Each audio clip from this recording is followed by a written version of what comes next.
दोस्तों, जिंदगी की राहों में अक्सर लोग पूछते हैं, सब कुछ किस्मत से मिलता है या मेहनत से?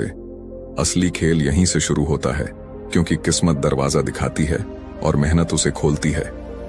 नमस्कार दोस्तों, स्वागत है आपका ज्ञान स्टोरी ट्रैवल पर। अगर आप ऐसे ही प्रेरणादायक और ज्ञानवर्धक कहानी सुनना पसंद करते हैं तो वीडियो शुरू करने से पहले हमारे चैनल को सब्सक्राइब जरूर करें। तो चलिए कहानी शुरू करते हैं। राजगीर के शांत वन में संध्या का समय था। आकाश पर सूर्य ढल रहा था। पेड़ की पत्तियां हल्की ठंडी हवा में झूम रही थीं। वहां पर सुबह से बुद्ध की प्रेरणादायक सभा चल रही थी।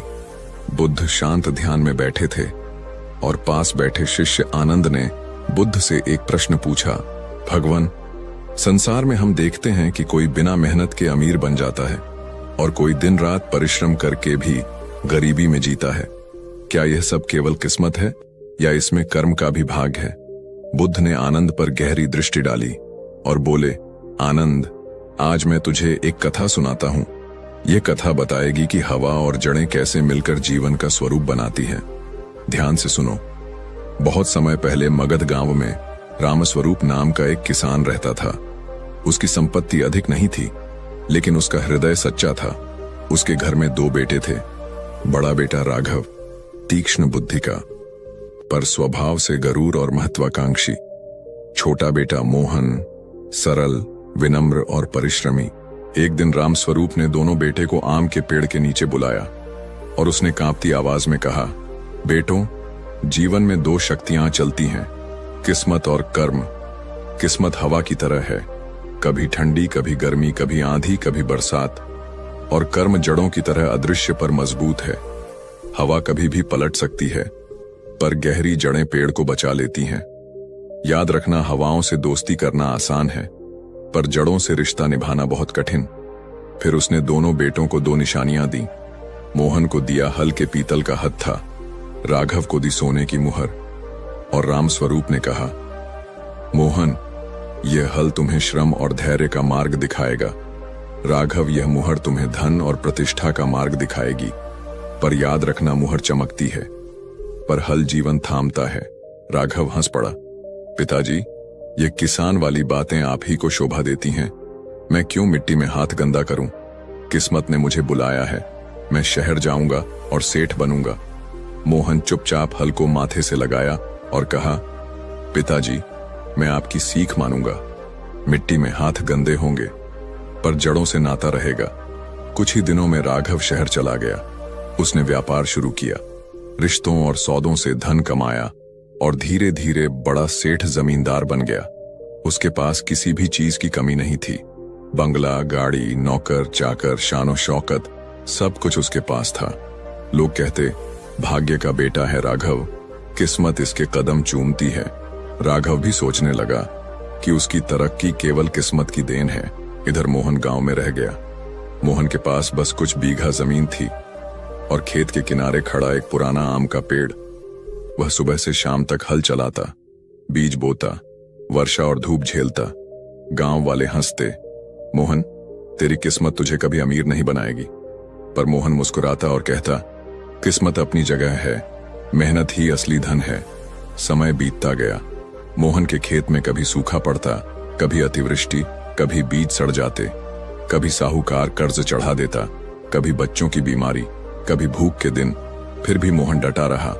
उसने अपने खेत में नालियां खोदी, पेड़ की जड़ों को संभाला और धैर्य से खेती करता रहा। उसके आंसू मिट्टी में गिरते, पर उसी मिट्टी से नए अंकुर भी फूटते।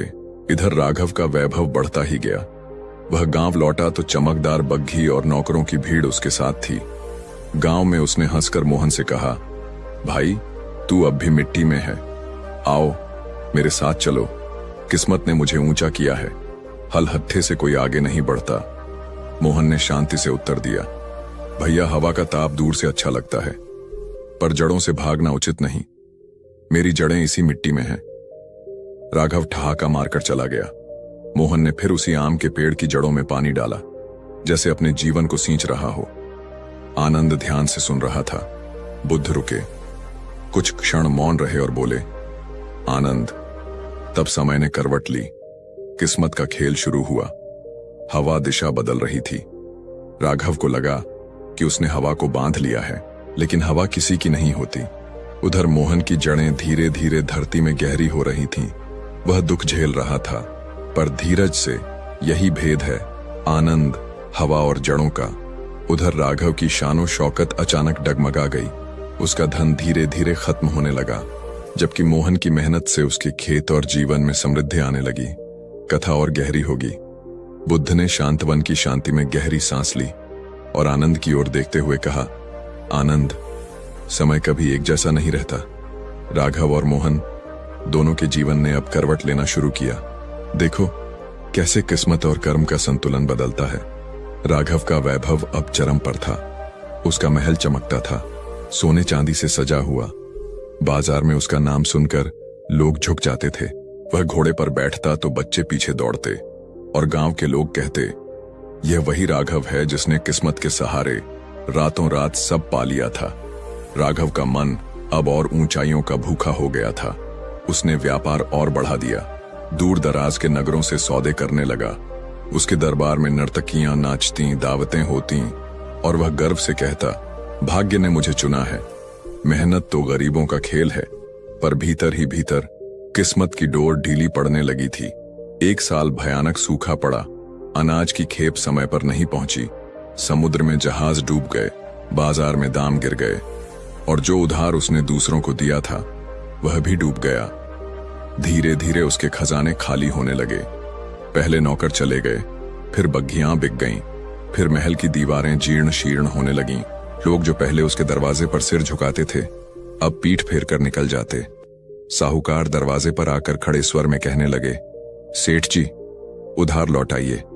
राघव रातों को जागता, महल के अंधेरे कमरों में टहलता और बुदबुदाता, मैं अमीर था, सब कुछ मेरे पास था, फिर यह गरीबी अचानक कहां से आ गई। किस्मत ने मुझसे मुंह क्यों मोड़ लिया। उधर गांव में मोहन अपने खेतों से संघर्ष कर रहा था। उसकी जिंदगी आसान नहीं थी। कभी बारिश कम होती, कभी बीज खराब हो जाते, कभी बच्चे बीमार पड़ जाते, लेकिन हर कठिनाई में वह धैर्य रखता। उसने खेतों में नालियां बनाई, मिट्टी सुधारी, खाद तैयार की। उसका पुराना आम का पेड़ हर साल उसे छांव और फल देता।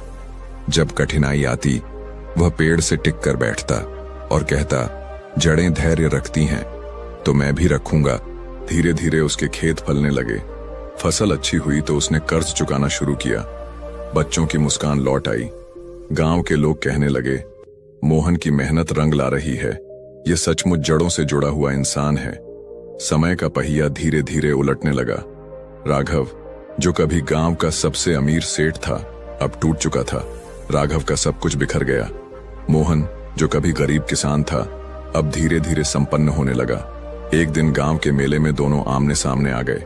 राघव फटे कपड़ों में, धूल धूसरित चेहरा लिए साहूकारों से बचता फिर रहा था। मोहन साधारण कपड़ों में, पर आत्मविश्वास और शांति से खड़ा था। लोग फुसफुसाने लगे, देखो भाग्य का खेल, सेठ गरीब हो गया और किसान अमीर। राघव रात को अपने खंडहर घर में बैठा रो रहा था। उसने सोचा, मेरे पास सब कुछ था, धन, वैभव, नौकर चाकर, पर सब छिन गया। किस्मत ने ऐसा क्यों किया? मैं कहां गलत हो गया? उसकी आंखों से आंसू बह रहे थे। तभी किसी ने उसे कहा, यदि सच जानना चाहते हो तो गौतम बुद्ध के पास जाओ, वे ही बता सकते हैं कि किस्मत और कर्म में क्या भेद है। राघव ने तय किया, मैं बुद्ध के पास जाऊंगा, उनसे पूछूंगा किस्मत ने मुझे क्यों गिरा दिया। बुद्ध ने कथा का यह हिस्सा सुनाकर आनंद की ओर देखा और कहा, आनंद देखो, घमंड से भरा सेठ किस्मत के भरोसे सब पा गया, पर जड़ों को भूला, और किसान जिसने दुख और कष्ट में भी धैर्य रखा, धीरे धीरे फलने लगा। अब आगे सुनो। राघव बुद्ध के पास आया और तब उसे जीवन का असली उत्तर मिला। बुद्ध ने शांत स्वर में आगे कहना शुरू किया। एक सुबह थका हारा बिखरे बालों वाला राघव राजगृह के पास स्थित वेणुवन पहुंचा। वह बुद्ध के चरणों में गिर पड़ा और रोते हुए बोला, भगवान, मैं कभी अमीर सेठ था, धन, नौकर चाकर, वैभव सब मेरे पास था, पर अचानक सब छिन गया, मैं निर्धन हो गया। बताइए, मेरी किस्मत ने मेरे साथ ऐसा क्यों किया? क्या यह सब भाग्य का खेल है? उसकी आवाज में करुणा, पश्चाताप और टूटा हुआ अहंकार था।